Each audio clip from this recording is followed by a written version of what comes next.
په ګیرولو مې د دوه منټ نه لګېږي خو زموږ کې ته د ته غلی یمه تورته مې ژبه بدماشۍ خلقه ته ولګېږي خو زموږ کې ته د ته غلی یمه د ټول نه مخکې چې دوه خبرې دي الله دې موږ ماپ کې دا میوزیک ما وچلو چې تاسو صرف په خپلو غوږونو واورئ ښه دوه خبرې دي لولنې دا خبره مذاقي خبره هغه دا چې زما په خیال دی نوجوان دی خپل نیکه دی یا کور څوک دی والد صاحب دی مشر دی د دې نه جوړې ګوتې لګولي او ټول جدای ته قبضه کړی دی او دی ښه خوشحاله دی چې دی به دنیا نه کله ځي صحیح ده داسې مذاقي خبره شوه دویمه حقیقي خبره دې ټیم کې اسلام موږ ته څه وایي چې یو کس د مرګ په حالاتو کې پروت وي غالبا دا په ICU کې دی او دا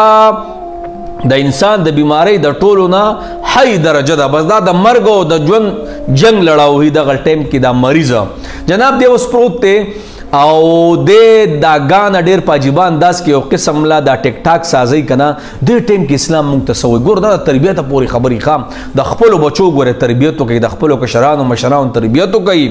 هغه مشران چې د خپل بچو کې ستا مشران دي د ټیم کې اسلام سوي چې یو کس د مرګ په حالاتو کې پروتي سورہ یاسین ورته وایا سورہ ملک ورته وایا ډیر چاپیره قرآن مجیدونه کېدی تلاوتونه ورته کوي ذکرونه ورته کوي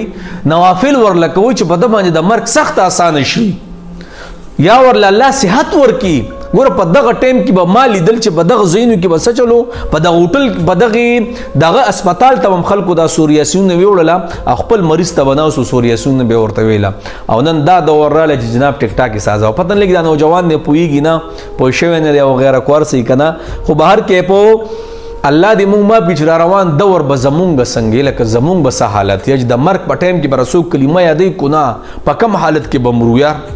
دا چې د سپین ږیری پروت و که نه دا ګوره زه وایم 100% جنتیان دي ځکه چې یو خو پې بیماري ده او بل د اسلام کې دا ږیره سپینه کړه او دا سپین ږیري دا ټول سپین سرې دا ټول تیر شوي نه دي دا ټول بزرګان دي ماشه ټول د یوې لارې خلک دی زمونږ به څه حالت چې د مرګ په ټایم کې به زمونږ څه حالت دي لکه زمونږ نه پس چې دا کم کولر روان دي به څه حالت دي نو جناب دی موبایل زمونږ هر څه تباه او برباد کړه هر څه زمونږ ختم کړه والله هر څه زمونږ نه لرې کړه زمونږ قرآن لرې کو د مرګ حالت یې مونږ نه لرې کو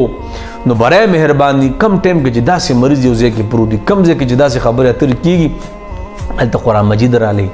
کو چاته یو صورت هم بیا دی هغه وایې او دا دعاګان کوي خدای د باندې د مرګ حالات آسان کې دا نه چې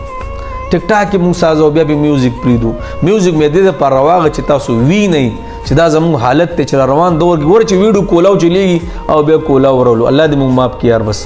الله دې مونږ د هدایت نصیب کړي الله دې زموږ کشرانو د هدایت نصیب کړي چې دا مرګ حالت او ټول د تلاوتونه کوي څومره خوند به کوي او ټول وایي لا اله الا الله لا اله الا الله محمد رسول الله څومره خوند به دغه مرګ کوي یار الله به خامخا ته د کلمه نصیب کوي او چې داسې خلک چې ټیک ټاک یې سازوي نو مشکله ده الله دې مونږ ماف کړي الله دې دغه بابا له صحت ورکړي الله دې دغه بابا برکاتونه دغه نوجوانان او دغه کور والا نه محروموي څومره چې بیماران دي الله ټول له صحت کامله ورکړي الله مشاله کړي